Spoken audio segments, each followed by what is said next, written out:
একুশে জুলাই যেন একটি দুঃস্বপ্নের দিন। একুশে জুলাই এলে ছেলের ছবি বুকে নিয়ে অঝরে কেঁদে চড়েন পুরুলিয়া ৯ নম্বর ওয়ার্ডের বাসিন্দা জাকির আনসারের স্ত্রী। 2019 সালে 21শে জুলাই পুরুলিয়া শহরের তৃণমূল কর্মীদের সঙ্গে শহীদ স্মরণ সভায় গিয়েছিলেন ৯ নম্বর ওয়ার্ডের কিশোর ওয়াহিদ আনসারি। অনুষ্ঠানে অংশগ্রহণ করে ট্রেনে ফেরার পথে বাঁকুড়ার ওন্দাগ্রাম স্টেশনের কাছে ট্রেন থেকে পড়ে মৃত্যু হয় তার।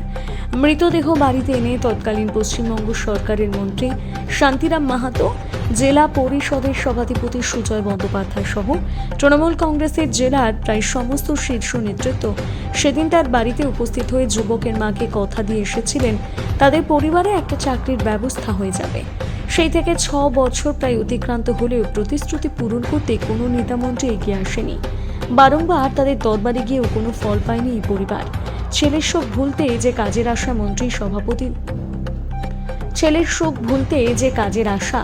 মন্ত্রী সভাধিপতি সহ শীর্ষ নেতৃত্বা দিয়ে গেলেন, সেই আশা নিয়ে এখনও ছেলের ছবি আঁকড়ে বেঁচে রয়েছে 21শে জুলাইয়ের শহীদ ওয়াহিদ আনসারির মা।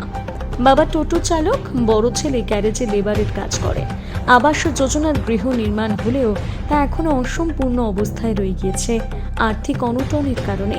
এখন শুধুমাত্র আশায় বসে রয়েছে গোটা পরিবার, কবে তাদের ছেলে আত্মত্যাগের কথা স্মরণ রেখে তৃণমূল নেতৃত্ব তাদের প্রতিশ্রুতি পূরণ করবে। অনেক দুঃখের সঙ্গে আমি বলতে চাই, সেটা হচ্ছে কি, আমি যেখানে এসেছি সেটা হচ্ছে আমাদের জাকির চাচা, ওয়ার্ড নম্বর 9 রানীবাঁধে তার বাড়ি। পুরুলিয়ার জনগণ সকলে জানে কি 21শে জুলাই 2019-এ একটা ঘটনা ঘটেছিল। সেটা হচ্ছে আমার সামনে যিনি বসে আছেন, ইনি হচ্ছেন মোহাম্মদ আহির আনসারির মা। আহির আনসারি যে 21শে জুলাইয়ে কলকাতা গেছিলো মিটিংয়ে, শহীদ দিবসে গেছিলো 21শে জুলাই। ফেরার পথে সে বাঁকুড়ার কাছে ট্রেন থেকে পড়ে মারা যায় এবং মারা যাওয়ার পরে তার একদিন পরে তার এখানে মাটি হয়। তারপরে এখানে যেটা হয়েছিল সেটা হয়েছিল 23 তারিখে আমাদের তখন যে ছিলেন আমাদের জেলা সভাপতি, তৎকালীন সভাপতি মাননীয় শ্রী শান্তিরাম বাবু, এবং সভাপতি ছিলেন আমাদের সুজয় ব্যানার্জি বাবু। তাছাড়া তৃণমূল কংগ্রেসের বিভিন্ন নেতারা, লোকাল নেতারা সবাই এনার বাড়িতে এসেছিলেন।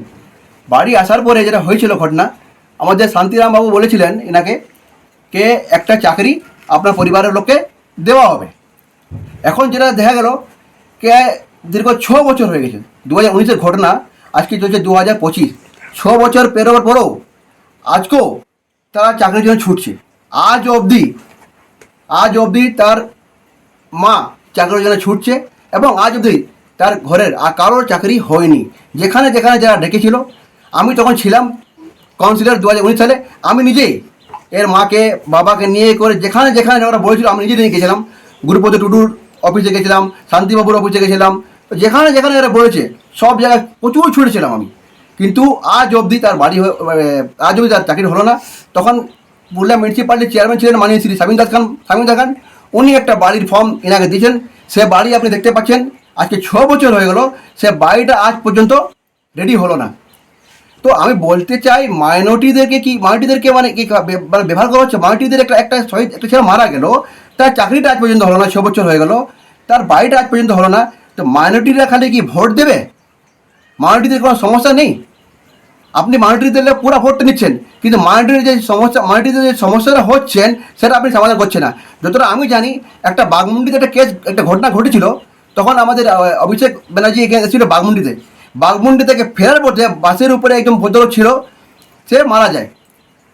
তখন জানি ঘটতে মারা যায়, কিন্তু এখন গ্রামটা বলে কোটলই গ্রামে ছিল বাসিন্দা, সে ভদ্রলোক মারা যায়। তার বউ এখন কোটলই পঞ্চায়েতে চাকরি করছে। তো এরকম বহু কেস আছে যাদের চাকরিগুলো হয়ে গেল, কিন্তু মোহাম্মদ আহির আনসারি তার পরিবারের চাকরি আজ অবধি কী কারণে হলো না কেউ জানতে পারে না। আমি প্রশাসনকে জিজ্ঞাসা করতে চাই কি এরা চাকরি হলো না কেন? যেখানে এর মা ছুটেছে, যে কাগজ ডকুমেন্টস খুঁজেছে, Aadhaar card, voter card, bank account, photo, certificate, যা খুঁজেছে সমস্ত ডকুমেন্টস দেওয়া সত্ত্বেও আজ অবধি তার চাকরি হলো না। এরা হচ্ছে গরিব মানুষ, এর স্বামী চালাচ্ছে টোটো, এর বড়ো ছেলে মাঝে অ্যাক্সিডেন্ট হয়ে কোমর ভেঙে যায়। সে এই কোমর ভাঙা সত্ত্বেও ঘর চালাবার জন্য, পরিবার চালাবার জন্য এই মুহূর্তে সে গ্যারেজে কাজ করে।